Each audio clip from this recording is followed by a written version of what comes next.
on clearing the clutter inside and out, we're talking about your aura and analytical mind. What is a cluttered aura? How can the opinion and thoughts of others get stuck in your energetic field? What is your analytical mind and why should you clean it? Learn tips to clear the clutter from your analytical mind and aura as we continue our month focusing on back to school.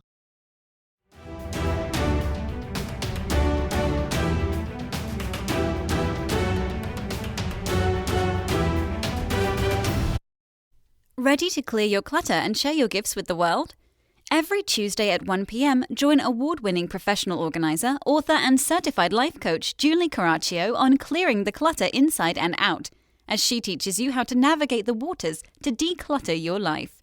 Julie Coraccio destroys the box and examines clutter in all areas: physical, mental, emotional, spiritual, energetic, relationships, health, finances, and more. Today's episode was inspired. I chose to interview Judy. Judy was my first spiritual teacher when I was just beginning the path to consciousness, enlightenment, being a better person. I could not have asked for a better teacher. I've been doing this studying and learning for probably about 15 years or so. I've studied with a lot of different people, read a lot, and I know how fortunate I was to have her at the beginning of my journey. Talk about someone who doesn't put their ego into it. She's one of the most ethical people I know.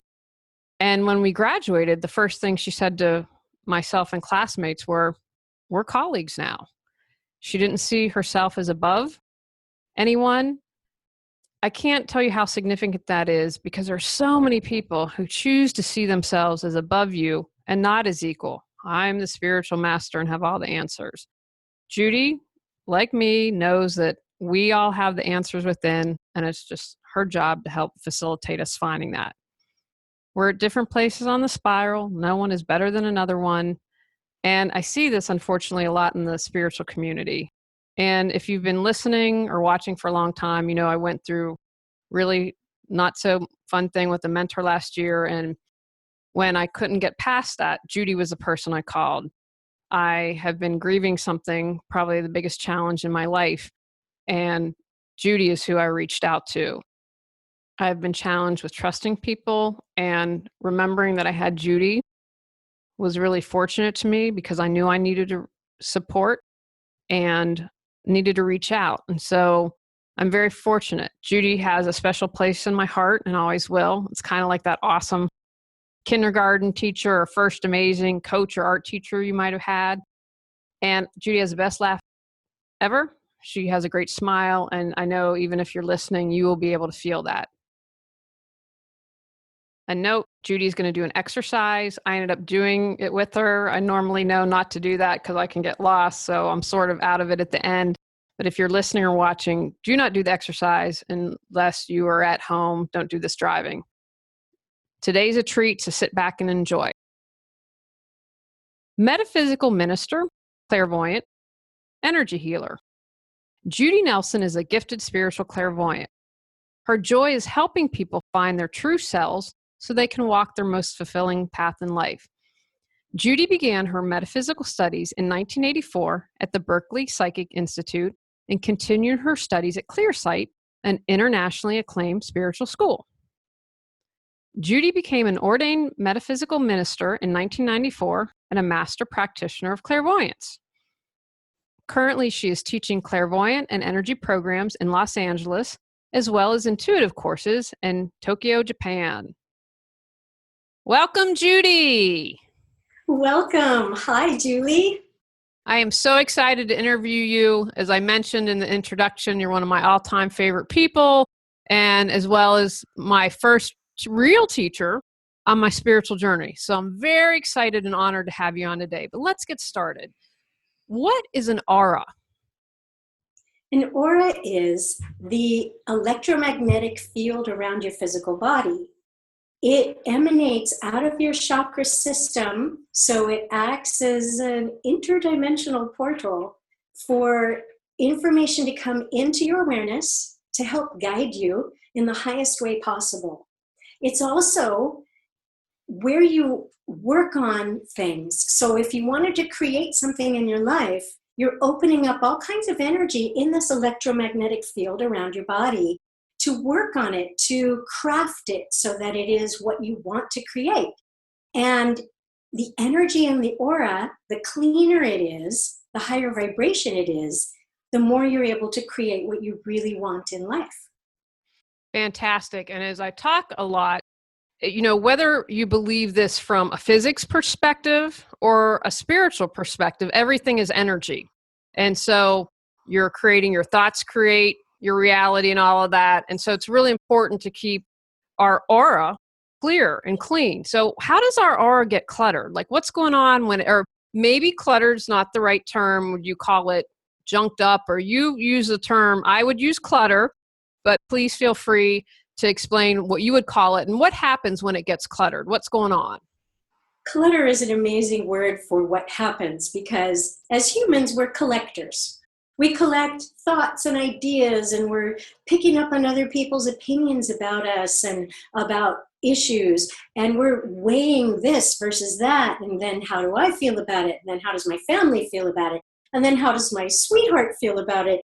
So we're constantly picking up information and trying to use it to figure things out. The thing is that you truly know what's best for you, and you truly know what matches you. Mm-hmm. And it all gets really confused when you start weighing in on what everybody else thinks. So by having all that clutter in your aura, other people's beliefs, other people's opinions, other people's thoughts, you can't find your own information.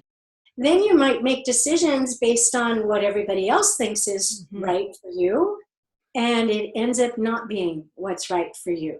Your intuition and your inner wisdom really does know what's right for you. So it's easy to hear it and know it when you get into a practice of clearing that clutter out of your aura so that you can get in touch with your own information that works best for you. I absolutely love that. When I work with a client, I say to them, you know what's best for you. I don't. It's simply my job to support you in figuring out what that is. Now, if someone is new to this, Judy, and the concept of having an aura, how would they know? And I think you did a good job of explaining it a little bit, but are there any ways to tell that the aura is kind of cluttered? When we're going to get into the analytical mind a little bit later, but would it be because you're indecisive or you maybe overwhelmed? Or are there any ways to tell that our aura is cluttered? What would be for someone who's just new to this? How would they know? Does that make sense? The first indicator, it totally makes sense, because for many people, how would you know? So there are some indicators for when your aura is cluttered, and you can tune into that. And the first one really is that you feel sleepy. When you feel sleepy and just foggy and sort of out of it, or spacey or daydreamy, your aura is cluttered. You're just not able to tune in because you got all this stuff around you, right? Mm-hmm. The second indicator, definitely decisive. I just can't make up my mind. I've got my friend's voice in one ear. I've got my family's voice in another ear. I don't know. I don't know how I feel. So indecisiveness is definitely an indicator. Another indicator is just feeling heavy. I don't know why. I just feel like I'm wearing a blanket over me. And I don't know what that is, but I just feel heavy. So that heaviness is clutter. You're carrying weight in your aura of other people's information and energy. So those are 3 or 4 indicators. Outstanding. So we've got this auric clutter. How are some ways that we can clear it? Wow, that is an amazing question, because there are some really easy ways to clear it. The first is exercise. That's just something we should be doing anyway for our health. But what happens when you exercise, you're not only getting your circulation going, but you're getting your energy going. And your energy is releasing, just like you're sweating and you're releasing toxins out of your body.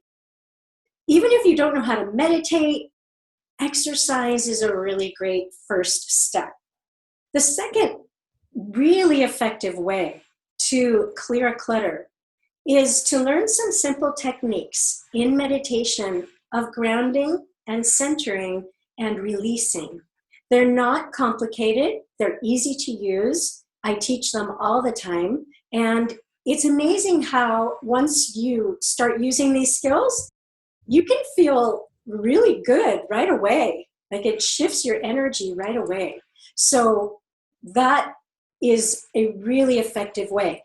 Now, I teach skills, but there are many people all over the world, all over the internet, that teach these skills, and you can do a lot of your own research, Googling, meditation skills, free downloads, and really start working with them, sometimes as much as, or as little as 5 minutes a day, building up to longer times.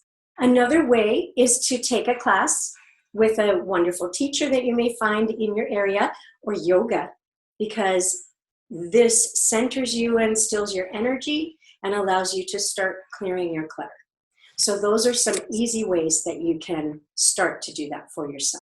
Fantastic. What I call when I notice that I'm off is I feel like I've jumped off a bridge on a bungee cord, and I'm like, where, and I'm like, okay, I think we need to take a break now and do something. And one of the things that you taught me was doing this daily, to have daily exercises. And like you said, it's only 5 minutes a day, but it all adds up. And you can tell when you're off, when you haven't done it. Like I know I get cranky, or the bungee feeling, when I'm like, okay, you got to take a step back here and do a little bit of self-care here. Yes. All right. So that's fantastic. So the other topic that I want to talk about today is our analytical mind. Now, the first question I have is this something, are there other words to describe it besides it? Or one, I'd like you to define what the analytical mind is, but is it something that other people might term ego or mental body, if that makes sense? What exactly is our analytical mind? From a spiritual perspective, analytical mind really defines it, because you're analyzing information, you're taking it apart little bit by little bit, you're looking at it, you're weighing it, you're seeing how it fits, but its purpose is to keep you safe, emotionally, mentally, physically, and spiritually. So it serves a purpose to help you. And that purpose is really great when you're planning a trip and you need to get from A to B, or you're balancing your checkbook, all those things where the logical mind really helps you. But when it comes to the bigger life decisions, like, should I marry this person? Is this job really matching my highest growth as a person? The analytical mind has a nice level of information, and it's helpful, but the spiritual level has like a really high level of information that looks at the big picture, looks at your karmic journey and what your soul's learning. So we want to understand our analytical mind. We want to use it when it's needed, but we want it to quiet down when we want to get to that higher level of information. That's very helpful for you and will help you make better decisions in life.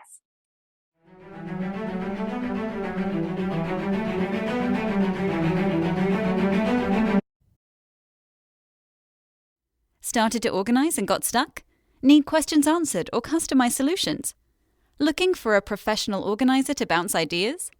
Go to reawakenyourbrilliance.com to learn how Julie Coraccio can help.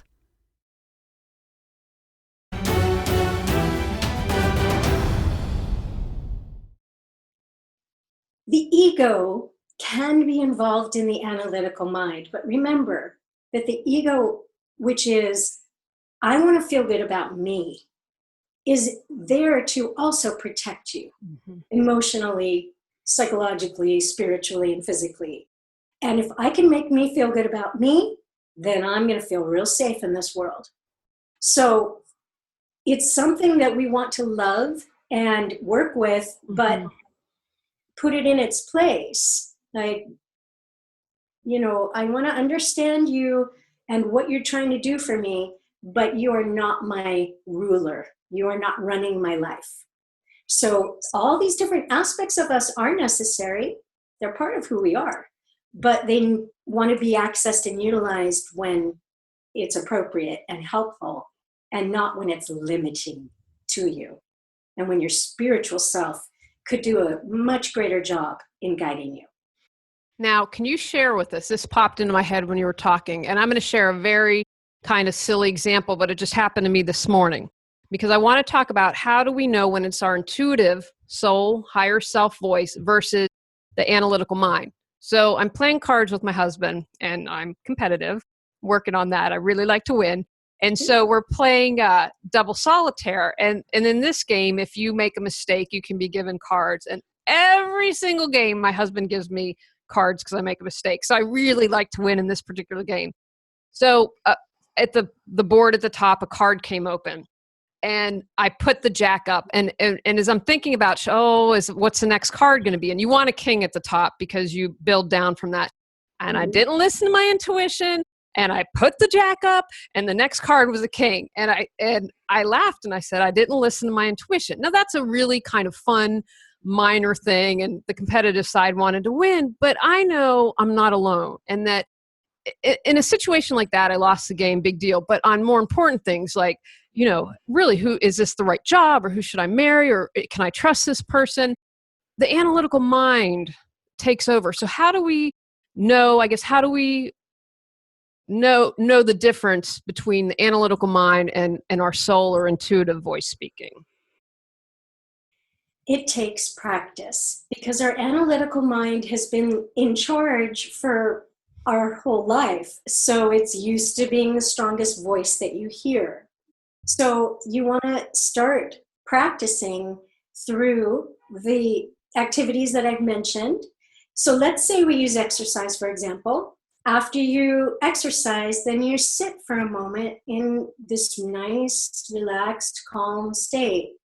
And you call in your spiritual self to come right above the top of your head to really dialogue with you. And you ask it a question about your life or about a relationship. And you listen. That's how it starts. In meditation, you clear, and then you ask a question and you listen. That's how it starts. Now, it starts as a whisper, because it's your spiritual self is saying, well, you haven't been listening to me for all these decades, are you going to listen now? So it starts as a whisper. But then with practice, the whisper grows to a conversation. And then there are times where it'll just yell like, no, don't stop. So that takes practice, and that takes building that relationship and trust. A lot of times your spiritual self sees this huge picture way beyond what the analytical mind can see. And it will give you an answer that doesn't feel logical, so you're not used to trusting it.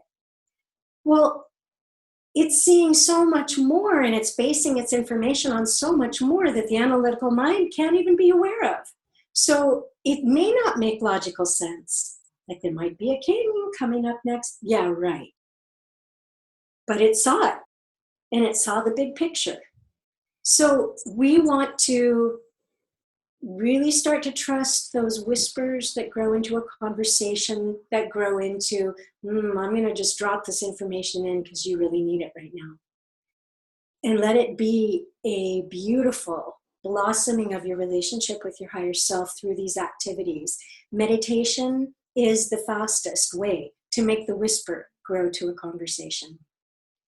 I moved to Raleigh because the program I had graduated, the program that I did with Judy, and probably a month or two, I was meditating and I heard move to Raleigh. Now it took a year for everything to kind of come together and happen. And I trusted that. Everyone thought I was nuts because they're like, why would you leave LA? And, why would you move to the South? Okay, fair question from all. But I knew enough, especially since I was as clear as I could be at that point in my life. I knew, okay, that's my inner voice, and to debate it, to not challenge it. I've had my great moments in my life where I've listened and I haven't debated and I haven't challenged it. And so, like you said, meditating and practicing is so important. So can you share with us ways, how does our analytical mind become cluttered? How does it get filled with all that junk and stuff going on? Our analytical mind started this process as a very young child. As a very young child, you have your impulses and urges, which are not always understanding how the world works. So my ball went across the street, I want to run and get it. That's, your analytical mind going, let's go get the ball. When in fact, you need to learn to look both ways before you cross that street. So you do need to learn. So you're being taught by people, by your family, by your teachers, by your neighbors, by your other friends, and you're getting a lot of input. And some of that input is definitely needed to keep you able to function well in the world. What happens is that input starts to be all you hear. So it all goes in, and the wisdom that wants to also come in is, not listened to. It's not feeling logical. It's not coming from all these sources I'm used to it coming from. I'm taught not to trust that voice. I remember being about 3 years old or so and turning to my mom and saying, Mom, why are you mad? I knew she was mad. And her saying, I'm not mad. So now I'm not trusting my intuition and my way to sense energy and information because I'm being told that I'm wrong. Like, don't listen to that. I'm not mad. Well, she was mad. So, all our life we're taught not to listen to our information, our intuition. So we stop. Everything then goes in, clutter, clutter, clutter, no room for our wisdom, our voice. So now as an adult, you are seeing, wait, people aren't always telling me the truth. Wait, people aren't really owning up to what's going on with them. I'm picking up on it. And you know what? I'm starting to see that I'm right. And I need to start clearing away all this other information because I'm going to operate better now in the world by following what I know is really happening. Mm-hmm. That's great. Now, you had mentioned a moment ago meditation, exercise. Are there any other ways for us to clear the clutter in our analytical mind that you'd recommend? And I love these examples because everyone can exercise. Even if you don't belong to a gym, you can go outside and walk. A lot of us have access to computers, and so you can download yoga on YouTube. If there's a video for it, YouTube has it. I've been amazed at what I can find on YouTube. So those are things that no excuses. We can take action and do these things. So are there any other things you'd suggest besides exercising and meditating? Yes. Journaling. Just getting that paper and pen out and start just writing down thoughts, ideas, what comes through in a really quiet space where you make it kind of a ritual to take 5 or 10 minutes, create quiet, maybe put on a little incense, light a little incense, look at nature, look at some beautiful, plants growing outside your window, settle your energy down a little, with breathing and right? And then taking time to just start journaling of whatever comes to you, writing in your journal. Oh, that's so powerful. Being in nature is incredibly powerful. So taking your hikes, always being safe where you go and, just being safe. I always like to remind people to do so. But nature is a natural centerer, a natural grounder, and a natural settler of our energy. There are some wonderful herbs that are not hallucinogenic or anything like that, but are gentle ways to relax our energy that don't have toxic side effects or anything. One of the herbs that you can make as a tea is Damiana. Most people have not heard of it, but it's lovely. And it calms the nervous system, it slows down your energy and just drops you into the zone. There are some other herbal teas like that, like Blue Lotus. So maybe exploring some of the natural things that occur and grow on our planet that are non-addictive and non, you know, hallucinogenic or anything like that, that are really actually healthy for you to be drinking, but also just relax you into that way to tap in to your own spirituality. And I've also noticed when I'm doing a practice regularly, it just flows. Like I use a term, it feels like boom, drops into my head. Mm-hmm. It's just there. And I'm not fighting. I'm not like, give me answers, da, da, da, da, da. But if I do that regular meditation, then it comes in. I don't even have to ask. And then, but because I'm paying attention and know, okay, that's my sovereign self, that's my higher self, that's intuitive that's coming in. Yes, because the whole idea with spiritual connection with yourself is not to be talking so much with your higher spiritual self, but rather to be still so that you can hear. Now, would you be willing, and this is your choice and anything you'd want to do, would you be willing to lead us in an exercise? I would love to lead you in an exercise. How lovely.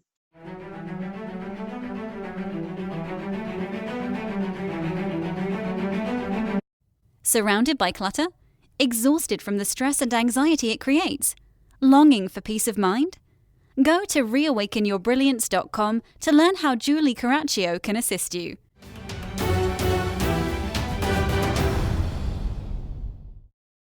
So in the style that I work with, we do our meditation sitting in a chair with your shoes off, so that as your feet are flat on the floor, they can start to naturally open up the soles of the feet, your feet chakras, and connect with the earth energy. In meditation, you are really connecting two parts of who you are. There's a part of you that is very much of this earth and vibrates with the natural energy of the earth. But there's another part of you that is very spiritual and vibrates with the energy of the universe. So in meditation, you want to connect with the earth, and then you want to open up to your higher spiritual self and the universal light and level of information. So by sitting in a chair, feet flat on the floor, you're starting to connect with the earth. Then you want your palms face up on top of your thighs, with your fingertips not touching. And that's because you have chakras in the palms of your hands, but you also have chakras in each of your fingertips. And once you start meditating, everything opens up and starts to just release and receive information and clear. So you want to have those hand chakras face up, palms face up, fingertips not touching. Then you want to close your eyes, because your focus is now turning inward. And that ability to tune out the external world and start tuning into the internal world will happen as you close your eyes. So if you'd like to do this right now, just sit comfortably in a chair, shoes off, feet flat on the floor, palms face up on top of your thighs, fingertips not touching.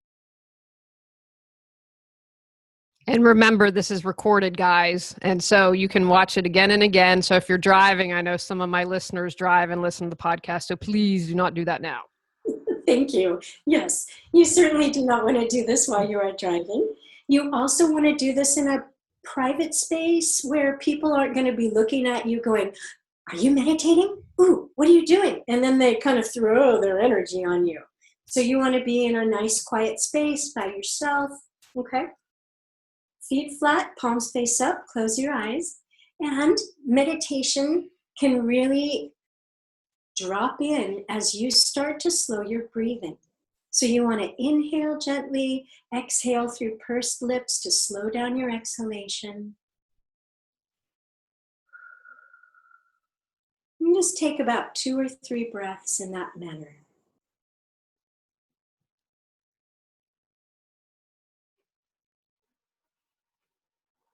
Image that you have roots growing out of the soles of your feet, down through the floor, down through the earth, going deeper and deeper into our beautiful, rich earth, all the way to the center of the earth, where there is a very huge ball and you root directly into it.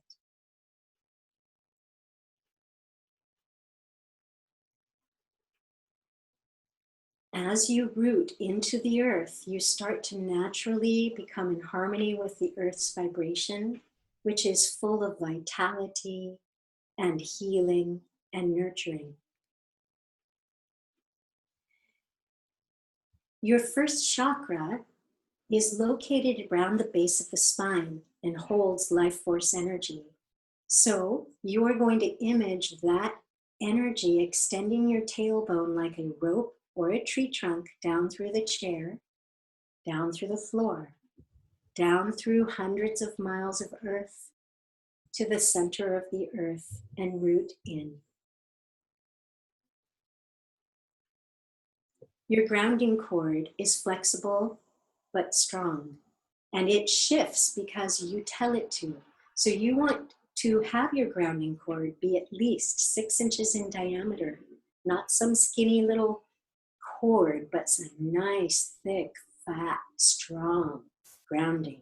So shift it now to be 6 inches in diameter by telling it to be so.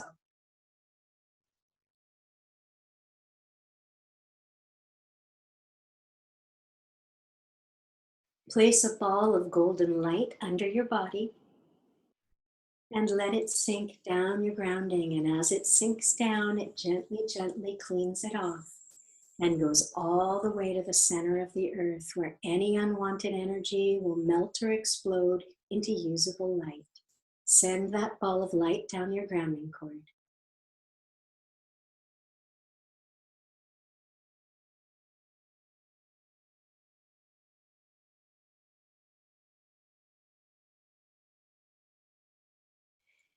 In order to clean the clutter in our analytical mind, we're going to place our conscious awareness in the center of our head.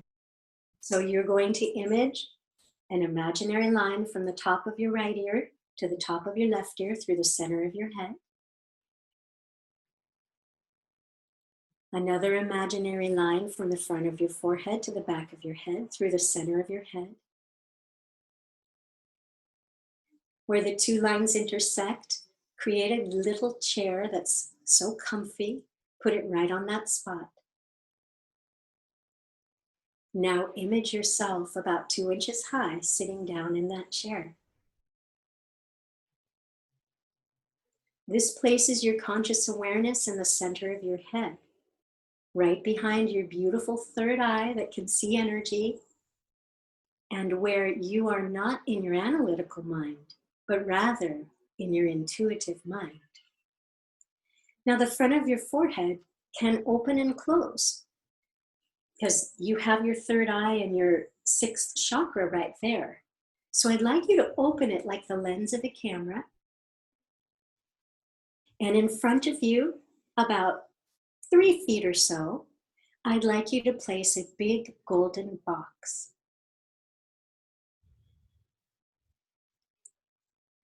You're sitting in the center of the head. Turn on the lights and take a look around to see what you hold in your analytical mind.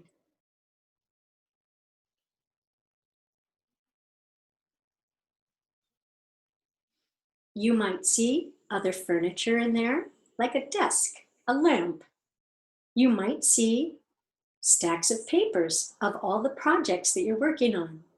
You might see visitors floating around like their little face bubble floating around inside the center of your head, your analytical mind. You might see cobwebs, fog. There's all kinds of interesting things you might see in there. Ideally, we want that whole space to be just you sitting in a chair. So anything else is going to be taken out the front of your forehead and dropped into that golden box. So take all your thoughts out, drop them in the box.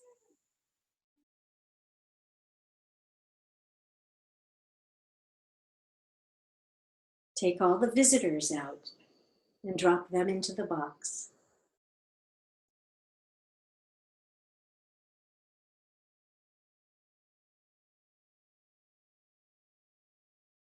Any projects, papers, furniture, take it out, right out of the center of your forehead and put it in the box.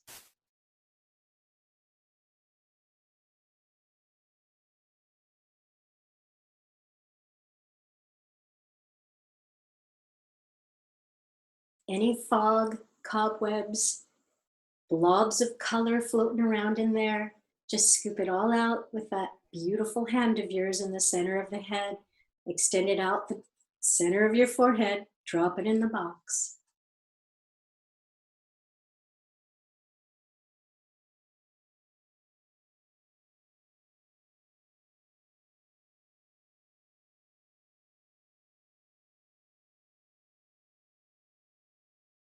Then put a lid on the box, and you're going to place that box on a beautiful raft on a beautiful ocean and push it and let the tide carry it out to sea. You can watch this with your third eye. As the tide carries your box further and further away. It looks so small, further and further away, further and further away, until it's gone.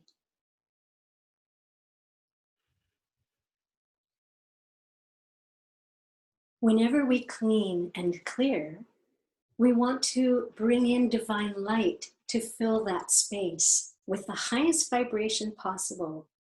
And what we found in our spiritual practice is that golden light is the highest vibrational essence that exists in the universe. So, place a beautiful big golden sun above your head. Now gently sink it right down into the center of your head, surrounding you, sitting in that little chair in the center of the head, filling up that whole space with beautiful sparkling golden light that extends out into your brain.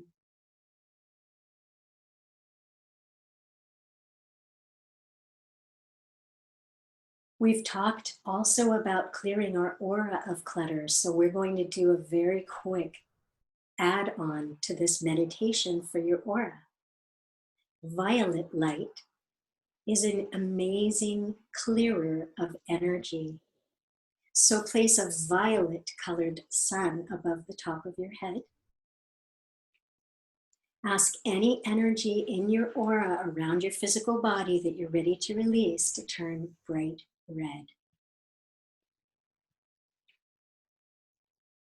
Sink this violet colored sun down through the aura, melting around you and pulling the bright red down, down, down. As the violet sun sinks down, it absorbs the red all the way down to your toes and down your grounding roots all the way to the center of the earth. Pulling that out, pulling it out, sinking it down, down the grounding cords. When the violet sun reaches the center of the earth, all of that energy melts or explodes into usable light.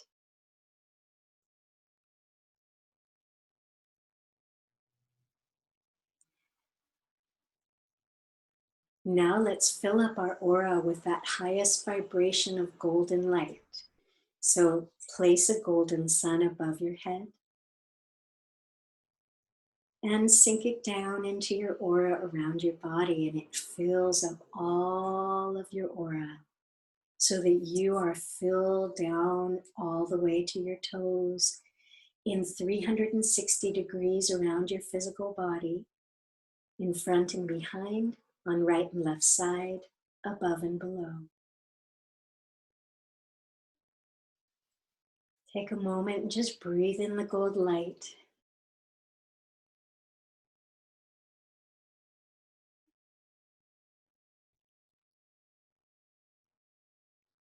Now, when you're ready, just open your eyes. Notice how nice you feel. That was awesome. So thank you, as usual. Yeah, it was really great. That was fantastic. So what I'd like to wrap up with is what take actions. I mean, my analytical mind really needed a nice old scrub there. So I'm grateful for that. Everything needed clean, quite frankly. And the first time actually that I ever felt energy was with you, and being amazed at that and feeling it in the palms and the swirling and like, wow, it's real. It really exists. So I think that's a lovely thing.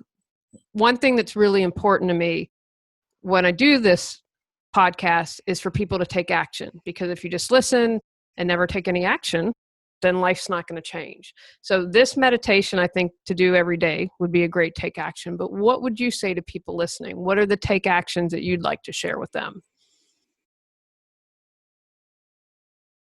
The first thing that I would like to share is that we are so good at taking care of everybody else that we forget to take care of ourselves. Mm-hmm. And then we're less helpful to the world because we're kind of a mess. Yeah, yeah. We're overstressed, we're overbooked, we're over everything, right? So the first takeaway is to realize that self-nurturing is an amazing thing because it allows you to be the best of service to the world. And to start to carve out that time, whether it is the meditation, whether it is the exercise, whether it is the quiet journaling, whether it is the yoga class, whether it is a weekly hike, self-nurturing is the takeaway, because that's what this is all about. When you want to clear, that's self-nurturing. That is you getting back in touch with the divine within you, so that you can be of service to the world. Yes. The second takeaway is that people do well when things are scheduled in, and they don't do well when they're not. So if you schedule in these ideas of self-care, meditation, or some kind of ritual to clear, then you're going to actually sit down and do it.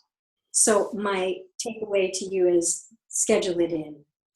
And make it as part of a ritual in your life. Like, part of your ritual is you get up, you brush your teeth. Mm-hmm. Well, part of your ritual can be you get up, you sit down, you meditate, or you have these 3 days a week where you do this self-care for yourself. So I believe that if you do those things, you're going to shift your energy and shift your life and your health, and your well-being and happiness. Fantastic. Now, Judy, please tell people, where can they find out more information about you? I have a website. I'm based out of the Los Angeles area in California, and I have a website, www.judienelson.com, Unleashing Human Potential. And through that website, I can do consultations with you via Skype, via Zoom, via FaceTime, via phone, no matter where you are, basically in the world, because I work with people all over the globe. And so it's Judy, JUDYENELSON.com, right? Yes. And then because there are many Judy Nelsons in the world, you want to put in the little Unleashing Human Potential, and that'll take you to the link to my website. And we will, in the show notes and on YouTube, have a link directly to your site. And now, I know you're teaching classes. I'm telling this because I'm hoping Judy does online classes. And maybe if I put that out there, that maybe, because right now you are doing classes for the Los Angeles area, and you'd have that on your site, right? Yes. And I actually have people take my classes by remote through Skype, or usually through Skype is how we do it. And so there are many, many classes that I teach that are accessible that way. And then for those that perhaps have a booking at that time and cannot be available, they are audio recorded with a PowerPoint handout so that you're able to take the course often by audio accompanied by the PowerPoint handout. And that way you're still able to get the information and learn the skills if you're not able to attend the class in person or remotely. And I highly recommend them, whether you're in the LA area or I didn't know it could do remotely. So we'll have a chat after this. But guys, I'm all about clear and clutter, and I have all my manuals and everything from what Judy taught me. And I'm down to like one box of memories, a small box, and I don't count my classwork in that, but it's, I talk about this all the time. It's clearing the clutter of what's not important, and this stuff's important to me. So the fact that I've held on to it for 15 years, she's a fantastic teacher. Thank you so much. And how amazing you have become a teacher, Julie, for so many people who are accessing you and what you offer. So thank you. Thank you so much. It was great seeing you and having you on. And hopefully I'll get you to come on again soon. Thank you. My pleasure, and good luck to everyone. Feel free to email with questions, comments, and inquiries anytime. Thank you. On our next episode, we're talking about tackling the family calendar. Go out, clear the clutter to create the life you choose, deserve, and desire. Ready to live a more joyful and fulfilling life? Sign up for our newsletter at reawakenyourbrilliance.com and receive a free copy of 10 Steps to Clearing Clutter Inside and Out. If you enjoyed today's episode, please rate and review Clearing the Clutter Inside and Out. See you next Tuesday at 1 p.m.